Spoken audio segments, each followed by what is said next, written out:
Hello बच्चों, चलिए प्रश्न को समझते हैं।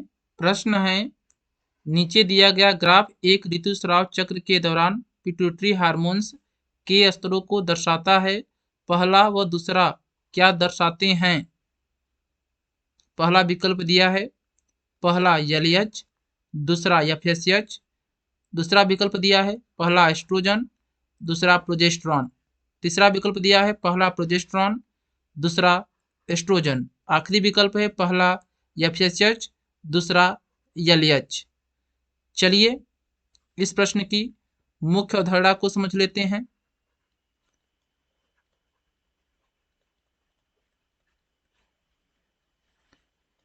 ऋतु स्राव चक्र, जिसे आर्तव चक्र भी कहते हैं, ऋतु स्राव चक्र को आर्तव चक्र भी कहते हैं। यह चक्र 28 दिन में सामान्यतः पूरा होता है। इस चक्र में पीयूष ग्रंथि से दो हार्मोन स्रावित होते हैं। पीयूष ग्रंथि से दो हार्मोन स्रावित होते हैं। एक एफएसएच हार्मोन स्रावित होता है और दूसरा एलएच हार्मोन स्रावित होता है। एफएसएच हार्मोन पुटिकाओं की वृद्धि में मदद करता है और एलएच हार्मोन अंडोत्सर्ग में मदद करता है।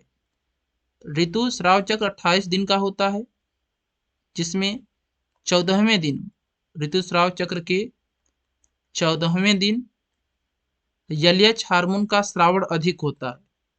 14वें दिन एलएच हार्मोन का स्रावण अधिक होता है, जिसे एलएच सर्ज कहते हैं। और यह जो ग्राफ है, इस ग्राफ में जो पहला है ये एफएसएच हार्मोन को दर्शा रहा है और जो दूसरा स्तर है यह एलएच हार्मोन को दर्शा रहा है। एलएच हार्मोन 14वें दिन अधिक मात्रा में स्रावित होता है, इसे एलएच सर्ज कहते हैं और इसी दिन ओव्यूलेशन होता है, अंडोत्सर्ग होता है।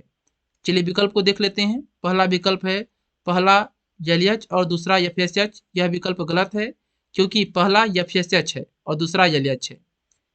दूसरा विकल्प है पहला एस्ट्रोजन, दूसरा प्रोजेस्टेरॉन। यह विकल्प गलत है।